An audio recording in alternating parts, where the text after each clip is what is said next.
whether it's treat your back, do neural flossing, bathe your body in excessive amounts of Tiger Balm with a weird baggie as a... He's a bluff now. Oh, yeah. It's way more professional. Yeah. I do like that you've upgraded your Tiger Balm game. It's a purple glove, too. Purple's my favorite color, so... Are you kidding me? No.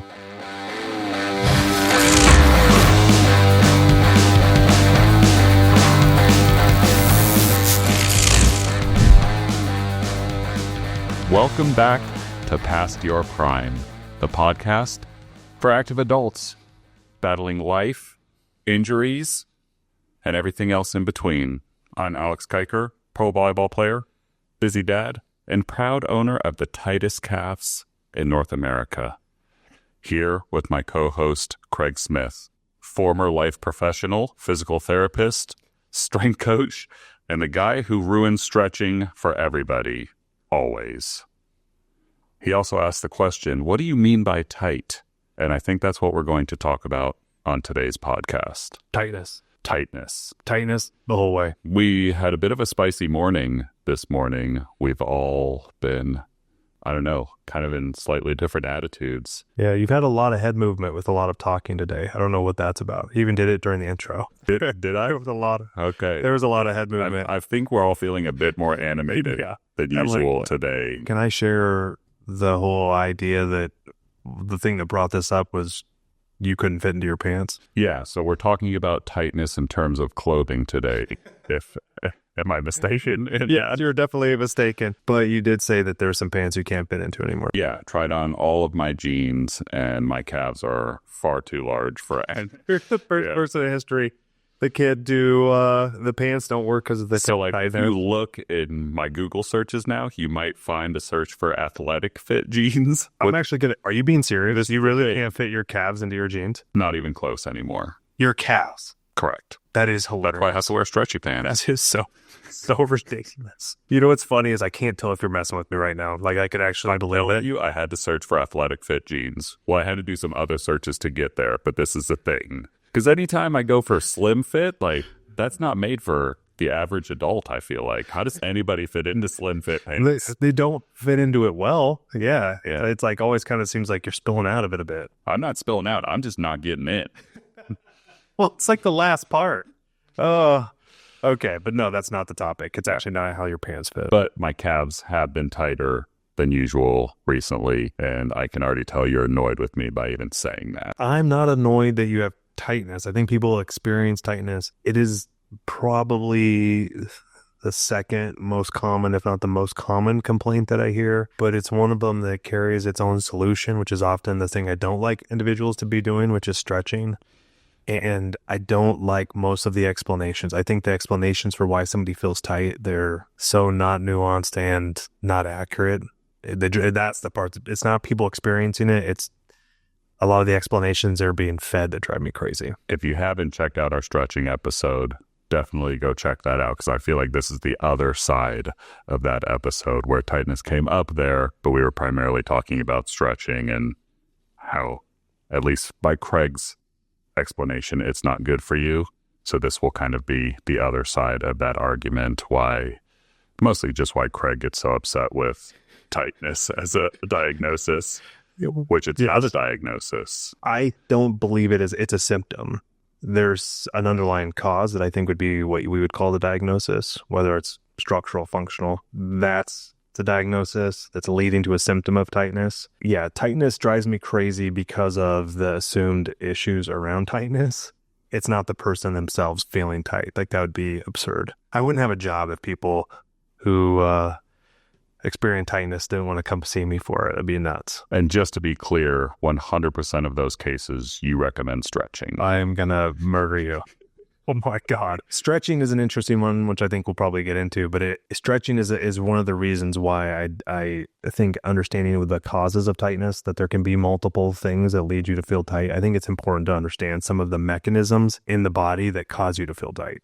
Well, and just from my own subjective feeling of tightness, I've felt sometimes that, like, maybe I've lost some motion in my calf and then I can still dunk. So that's basically proving that that's wrong, because if I was losing motion in my calf, I wouldn't be able to extend it to jump really high.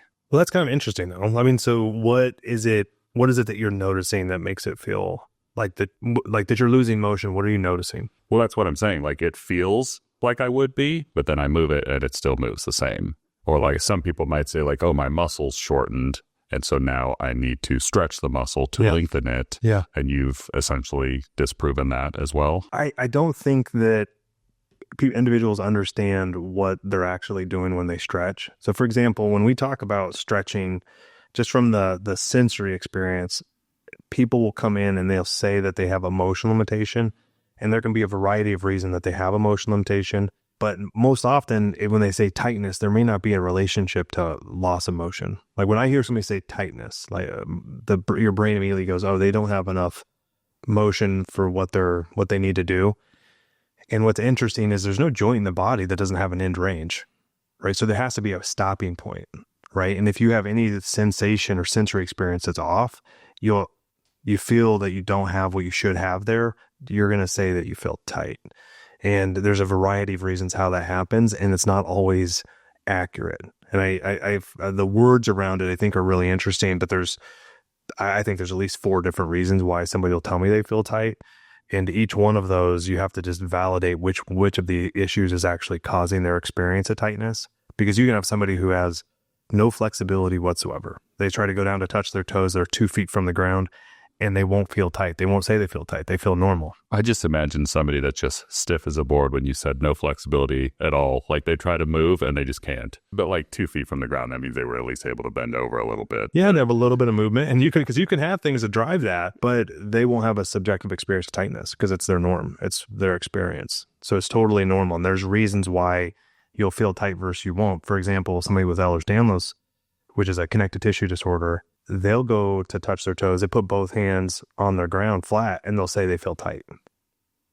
So there's these things that don't connect, which like all the range of motion. Yes. Something's off kind of, right? It's connected there. It's totally disconnected. And there's several systems I think are involved in that. So, I mean, why does stretching feel like it helps? I was doing super heavy walking lunges this week, and I thought I broke the top of my foot on one of them because it just like has been painful all week. That's kind of a different type of tightness. But either way, like after that, I do kind of like, what's it, like the best stretch in the world? Is that what it's called?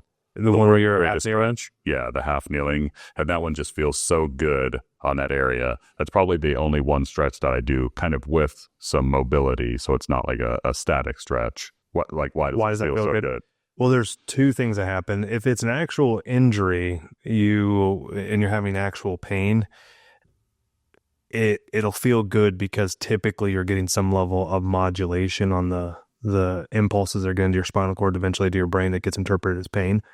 So you have one phenomenon we call spinal gating, where there's these, we call them afferent nerves. So there's nerves that basically go up to your spinal cord and give your body sensory information.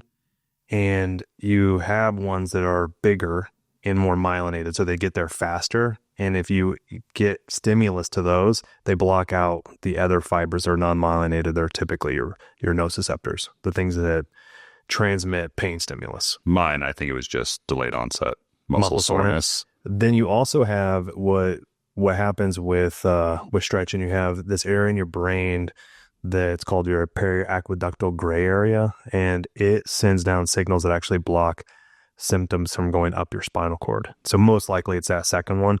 I think that's one of the reasons why people who say they enjoy the feeling of a stretch, that's what they're doing.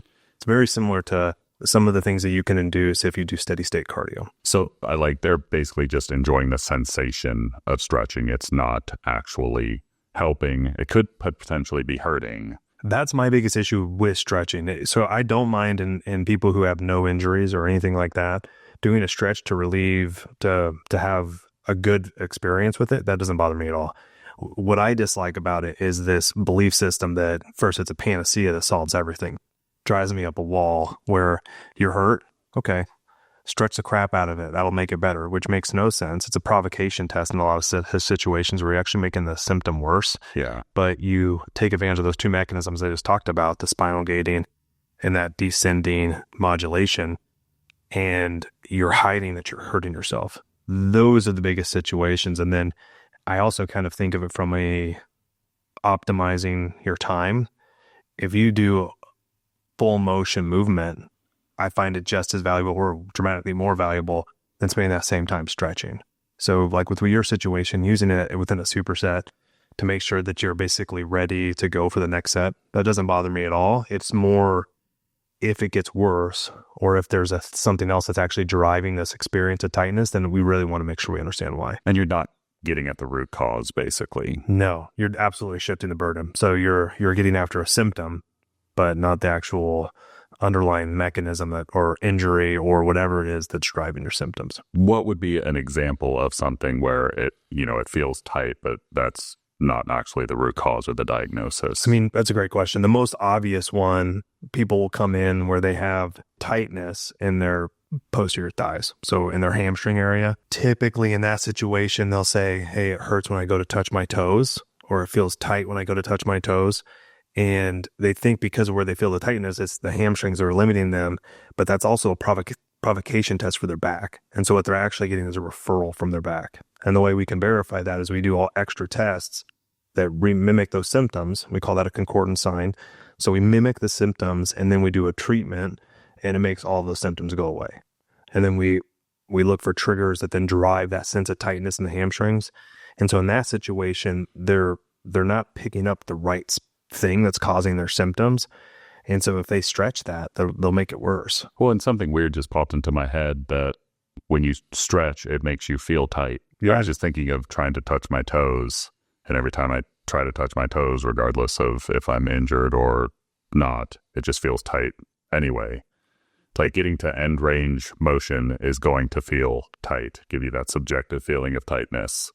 I don't necessarily expect a rebuttal, but why is that always? Well, that's actually one of the things I think is fun to mess with people with. Like, so you can do things to make it not feel that way. For example, if I can set up an illusion where I blindfold you, have you try to do a forward fold and you try to go to the ground, and then I elevate where your hand's reaching to, and I can mess around with you, I can make it feel different. And so I can give you an illusion that changes where you expect you're at, and it'll make you feel tight at shorter and shorter ranges. And then I can also take that away. So there's like these things where the mismatch is happening between what you expect to experience and then what your nervous system, your muscle spindles specifically are giving to your nervous system. And that mismatch will also drive tightness. Kind of along those same lines, going to the forward fold test, I was just randomly doing some research recently just on mobility and things of that nature. And the nervous system plays a big part in that as well, where you kind of light up your nervous system, you do your toe touch, light up your nervous system, whether that be with like the ball on the foot or just movement.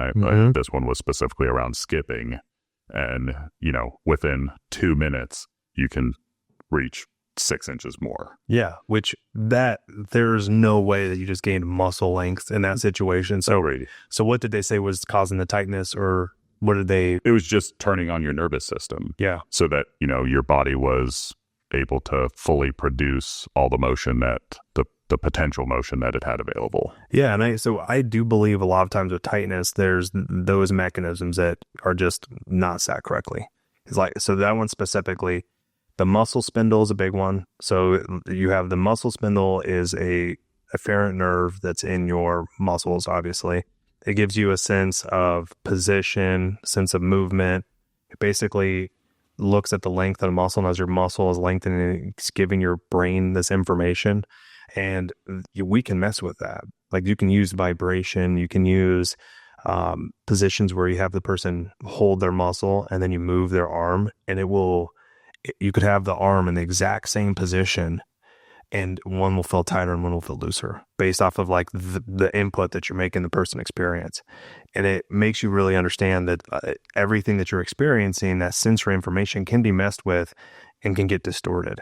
And I often think that people are getting distorted muscle spindle information, whether from a previous injury, whether from fatigue, whether it's from just the way that they've moved in the past and their memory is now different. Like, they have this way that they feel they should be feeling. And that information that's coming from the muscle spindles is off. And when that happens, now you're going to feel tight all the time. And I don't know, I go back to my calf, and that one was an interaction with my back, and I had to work on the nerves to be able to make that sensation go away. And it's just weird, the things that will fix the feeling of tightness. I think It's not always associated directly to that specific muscle or joint or whatever's feeling tight. the part that I actually find really interesting on that one. So the first one that I always think of first is the muscle spindle distortion. The second one is that people will call tightness, and it's a mild pain, but they don't want to say that it's not pain. They don't want to say it's pain. Runners, athletes. It's funny how many people come in where they're obsessed on not saying it's pain. But then one of the things we can do is I'll continue to re-examine it and make it hurt, make it worse, continue to make it worse. And now that exact same experience, as the intensity increases, they label it as pain. And in that situation, now you're just saying it's probably a spectrum of pain, and tightness is they label the 1 to 2 intensity as tightness. And then once it hits 3, now it's a different type of pain that they're actually describing. But they'll call it, that's a painful tightness. You know, they'll describe it a little bit different. So sometimes with yours, I kind of wonder that tightness, if you're feeling, is more of because does it get worse ever? And like I was just thinking, to me, so I had that turn that we talked about, I think last podcast or a couple of podcasts ago, where like in the last set of, 8th or 9th match that day, I had a little twinge in my calf. And to me now, like it almost feels like a protective response where like, okay, something is getting overloaded, whether it's my back or maybe it is the muscle itself. It's obviously been torn in the past, and so that's why I continued to have problems with it. But it almost feels like it's my body telling me, like, you're doing a little bit too much now. Take it easy. We might cramp up on you. And you better be careful. Well, yeah. Torn it, and these were some of the sensations I had going into it. And so, yeah, those times I'm like, it's my body telling me, like, just go get the Tiger Balm. Just go get it. Is the Tiger Balm? Oh, it helps so much. So that is fascinating to me. But I'm probably like digging myself into a further hole for like not being able to use my legs for the next 2 days. To me, if you're labeling it as a protective response, then you're probably doing this. It's actually pain. Because pain at its root is a protective mechanism that our body has. It's a threat detector. So it was the way our team will often describe it. There's a really innovative group called NOI that does a lot of stuff on pain and pain signaling. And they call it danger and me signals instead of pain signals. Because what you're triggering is there's a dangerous thing happening in my body that I'm going to get hurt from. If that's happening, I no longer think of it as tightness, as a muscle spindle distortion, or any of the other things we're about to get into. I think of it more as a protective pain response, which that's kind of what I think yours is, because it's interesting. Then when we do things that dampen that response, you feel better. Whether it's treat your back, do neural flossing, bathe your body in excessive amounts of Tiger Balm with a weird baggie as a... He's a bluff now. Oh, yeah. It's way more professional. Yeah. I do like that you've upgraded your Tiger Balm game. It's a purple glove, too. Purple's my favorite color, so... Are you kidding me? No. Okay, so I just want to make sure I got this set up because I want to visualize it. Your Costco size Tiger Balm. Thank you. If you don't get your Tiger Balm at Costco, you're doing something wrong. So you're held in your hand like this. matte. I'm picturing like a tub. Yeah, not like a Vaseline tub. It's not a Vaseline tub. Okay. Yeah, I mean, it's the first time I've used it in probably like 4 months. Okay, and then you put your glove on. So you pull out a purple glove. Is it you only use one finger. That makes it weirder as well. Holy crap. Yeah. Okay, so you put one finger... Scoop the whole thing, and it's one finger, and you rub with that finger. Does anybody watch you doing this? Yeah. And there's a couple of us that do it all at the same time. So you guys as a group pull out purple gloves. You reach into a tub. I think the other guy has like a normal latex colored glove, like the off-white. But I have said cocoa butter because you can tell how I'm visualizing it. So you pull out this tub of Tiger Balm, and you guys have a group party with... Every one of you guys has. Okay. There's at least two of us. It's in my head now. Yeah. There's at least two of us. I don't know if the way I'm picturing is how it's actually happening, similar to the tightness discussion we were just having, but it's a pretty... But like the aroma on the court is just lovely. Because it's like a spicy. Yeah. Like a spicy... And there's levels to it. There's like red, and then there's yellow. And you do... I do the ultra. The ultra red. The strongest. It's the spicy? Yeah. It's a spicy. Okay. Yeah, I got it now. It's locked in. Whew, alrighty. That got a little bit off topic there, but I also feel that sometimes nothing's actually wrong. Like I'll continue to play. I don't necessarily feel that like I'm going to have a calf blowout. Maybe there is, maybe there's not, but like why do I still feel this subjective feeling of tightness when maybe nothing's wrong at all? Well, the interesting part, so if we say muscle spindle distortion, we say it's maybe just a mislabeling issue as a beginning spectrum of pain. There's also this other one that I think is fascinating, and there's been very little research on it, but the research that's been done it's really interesting, but it's a perceptual tightness. And it's more typically responding to people who have a chronic injury. Specifically, this study looked at low back pain sufferers who reported they also have stiffness. They did studies showing that there was no difference in stiffness, no difference in tightness with these different tests, but they did show that the person had a hyperfixation on the area. So they really, really could sense any level of pressure changes that they would do as the testers. But all of the tests showed that normal subjects and the people who said that they were extra tight or stiff, there was no difference. And I think that that's one of the big ones, is that you can absolutely engage areas like your anterior cingulate cortex, and it makes you hyper focused on it. It's one of the reasons why if you get distracted, you don't notice it. But then you all of a sudden something makes you think of it and you can't get away from it. That's typically a perceptual issue, especially if we can't figure out any reason why you're tight. Is whatever cortex you were talking about, is that something in your brain? It's in your brain. Okay. Yeah. I didn't understand any of those words, but I've heard cortex before. Yeah. So part of this, it's actually interesting because it does share certain relationships to how pain is processed in your body. And pain is processed at 3 separate levels, from first your nociceptors being engaged, to your spinal cord, to the things around your spinal cord modulating it, and then all the way it travels up to your brain. Then it hits a whole bunch of different areas in your head before you get to your primary sensory cortex. Very similar with tightness, except that you have muscle spindles that are actually driving some of it. The muscle spindles then come up, hit your spinal cord, things get modulated, then it gets to your brain.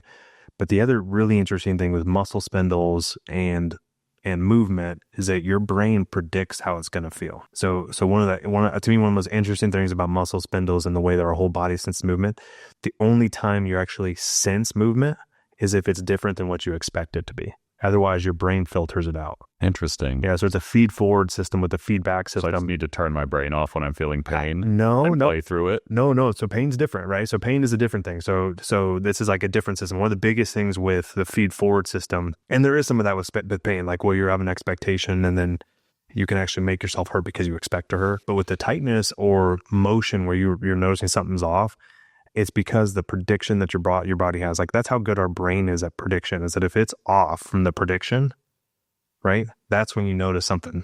Otherwise, you don't notice anything. Like it just doesn't, it doesn't hit. There's a reason why we didn't even consider this a sense. Like when you label senses, nobody really says like kinesthetic awareness as a sense. I say that all the time. No, you don't. No, you don't. I can't even say that word. A kinesthesis. So movement and body position, right? Your sense of movement, right? Like if you think about it, you don't think about when you're writing. Do you sense that? No, you're just writing. That's my ninth sense, right? Your ninth sense, right? Stupid.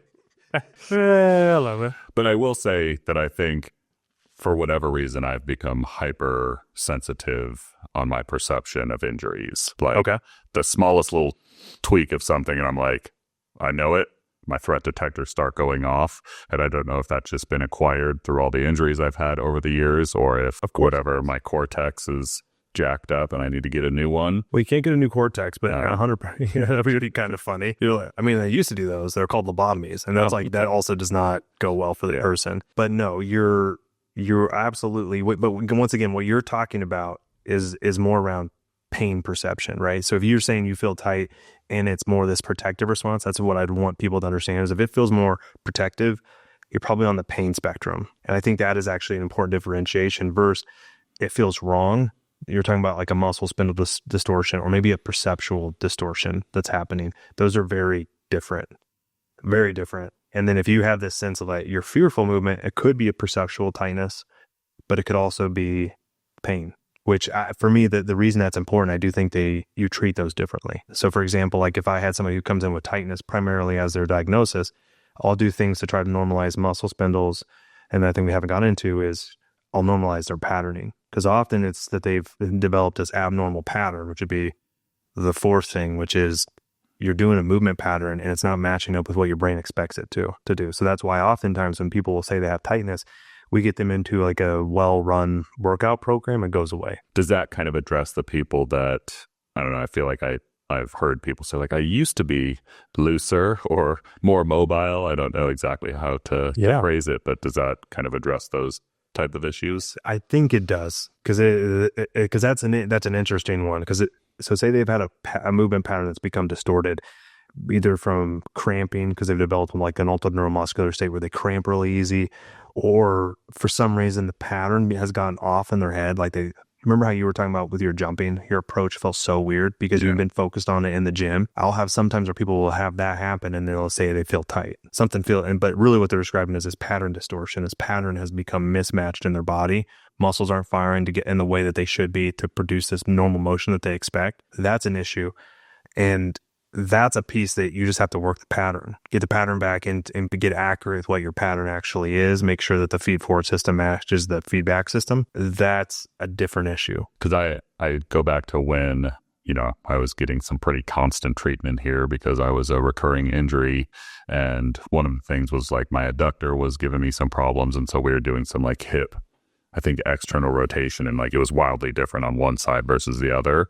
I've changed quite a bit since then and gotten rid of some of those problems. So I'd be interested to know I don't know if that's related to this topic at all, but it can be. Didn't really feel tight. I mean, my adductor felt tight, but then it was just a weird correlation when testing those things. Are like, okay, one side the leg goes most of the way down, the other side's like I'm not going anywhere. Yeah, so that could be a normal asymmetry. It could, but then it also could be an injury, right? But you might have more than one of these things happening at the same time. But I always think of it, you want to make sure you know if it's a normal asymmetry. We run into that all the time where people will come in, and I guess that's maybe the last one actually, is people will have these standards, these comparison standards. I feel tight because I can't touch my toes. Yeah. But it's not, they don't actually feel tight. They just can't touch their toes. I should be able to put my palms on the ground and try to touch my toes, and now I can only touch with my fingers. Yeah, which I just disagree with. Yeah. Like, people say they can't touch the ground. Well, bend your knees. Okay, now you can touch the ground. I don't, you know what I mean? There's these like things where it's, I don't know. I don't just cheat a little bit. Yeah. Well, is it cheating though? I just think, I feel like there's these like arbitrary standards that don't mean anything. And I was trying to think of like, what's a practical example in the world where you have to touch your toes? Yeah. Is there like getting through a slide when bent in half? Well, I mean, seriously, where if you won't allow me to do any other movement where I have to lock my knees out and then fully flex my hips and flex my lumbar spine. Well, maybe if you're a diver and you have to do the toe touch while you're high diving. Yeah, I mean, I can definitely get behind there's some movement performance standards that you get rated on, but that's not most individuals, right? I do think that, was it the presidential fitness test where they had the sit and reach? Like the box with the sit and reach. You remember that? I remember doing that in like middle school. And as I cheated, it was so easy. You just don't go at all, on the first day of school. And then the last day of school, you bend forward a little bit. And dude, what the hell? You did that in middle school? You were already cheating? It just seemed very logical to me. I wouldn't even consider it cheating. It was just, okay, well, I'm not going to stretch it all right now. Then, in 6 months, I'll stretch a little bit. And, I've gained 7 inches of mobility. And that's how you gain the vertical jump, right? The vertical jump, they're like, okay, reach up as high as you can. It looks like Smith has a wingspan of 36 inches. Right? I've got a 74-inch vertical now. This is very impressive.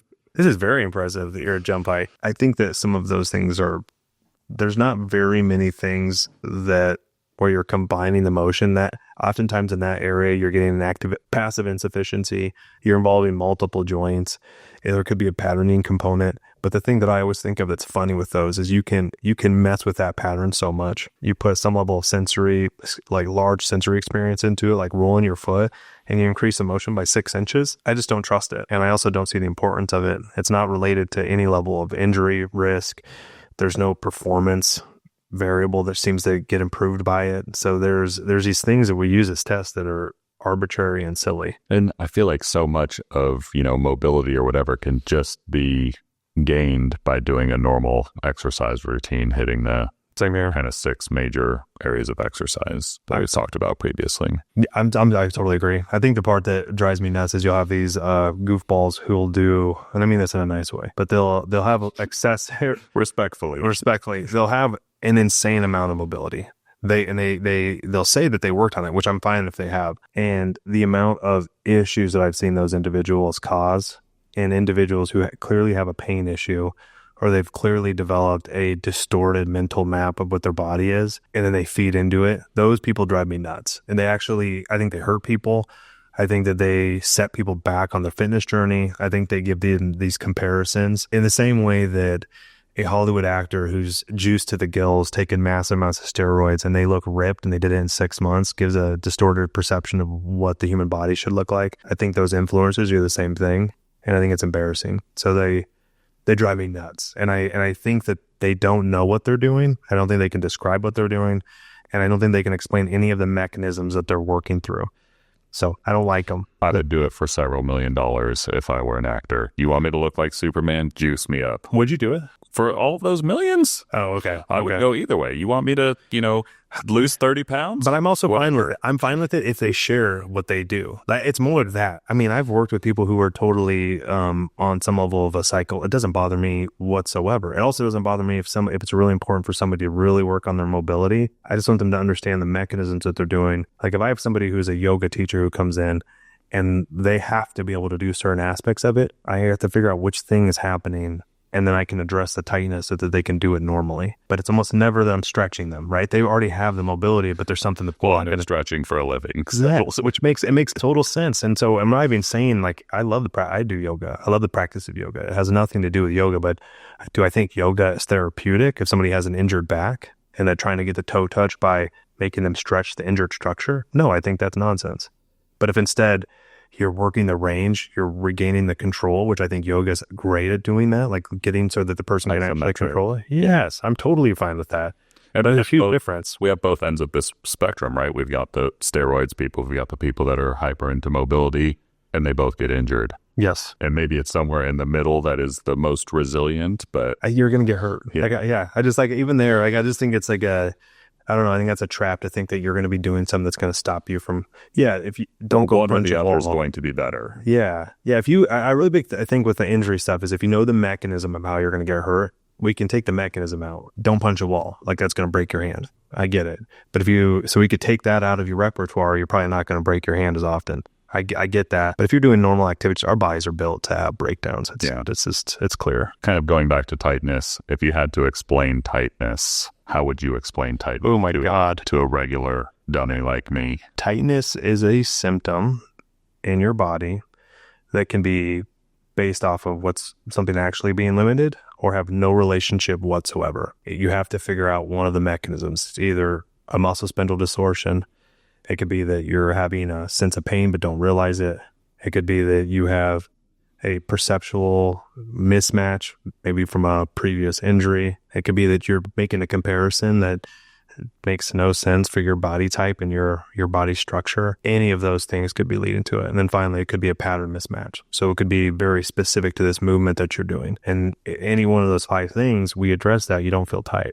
Okay, so to kind of further that, what do you have people do when they feel tight? Beyond just figuring out which of those things are most likely is. What's the treatment for tightness? Yeah, so if it's pain, obviously you treat the pain generator and you take them through the whole setup to make sure that they are what we call our phase system. So phase 1, you get a diagnosis, you stabilize their tissue capacity, you progress their capacity, and get them into an active exercise monitoring maintenance program. That'd be like our standard. If they have a distortion in their muscle spindle, we want to figure out why. Is it because of fatigability? Is it because of a previous injury set up this weird thing where your body's just getting bad information? If it's related to a pattern mismatch, we repattern the movement.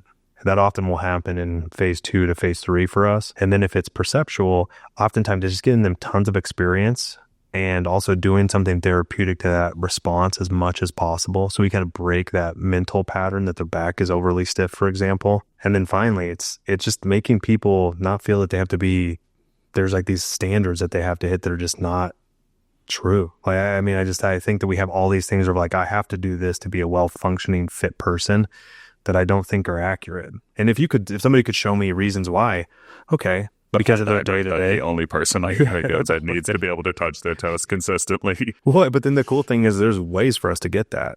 But you can't do it when you're hurt. And you can't do it through these distortions. You have to fix those, and then we can gain it. Well, yeah, I'd also challenge people, go and try and touch your toes right now, then take your shoes off, roll the ball on your feet for a minute on each side, and see if you can't touch more. You have all of a sudden lengthened your muscle. Oh, yeah, and that's clearly, so it's clearing out muscle. You haven't actually lengthened your muscle. You've lit up your nervous system to be able to get more capacity out of your body. Yeah, and but then there, like I said, there could be structures that are beyond the muscle, right? You could have a joint limitation. We got to get the joint motion back. You could have a nervous system that's mechanically sensitive. We have to normalize that.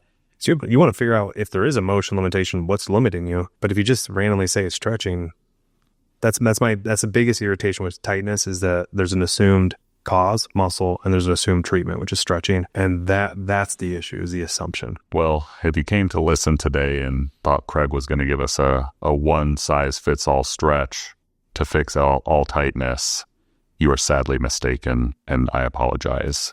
But you should still continue to listen to us. That was on that PSA. Yeah, that was good. But if you learned that tightness might actually be bad information, bad labeling, or bad movement, you're welcome. So we can make everybody happy on this podcast. Check us out on Instagram, Past Your Prime Podcast on Instagram. You can go to smithperformancecenter.com if you want to meet with Craig or one of his colleagues about your issues. We're on Apple, Spotify, YouTube, anywhere else you can get podcasts. We'd love for you to rate us, but only 5 stars. Anything less than that, and we'll see if we can get it deleted. Is that true? I don't know. I don't think we can, but that's fine. We'll make 4.5. Yeah, but I mean, than that, come on. But why? Like, we're being mean. Right? Yeah, it's a mean thing. Yeah, aside from that, give us a follow, comment, subscribe, like. If you would share it on your story too, that'd be pretty cool, because then we'll reach people that we don't know, who is mostly who listens. I think 90% of our listeners are in Nebraska. Is that true? No, but I know you would get excited. I did. I was actually pretty excited. Yeah. We also have a video series coming out on hamstring tightness. What's the cause? What to do? Make sure to check that out on YouTube. That'll be on the Smith Performance Center YouTube. You do this very well. Yes. You're going to have to subscribe to both. Past Your Prime, Smith Performance Center. And we'll see you on the next one. PYP, baby. Peace.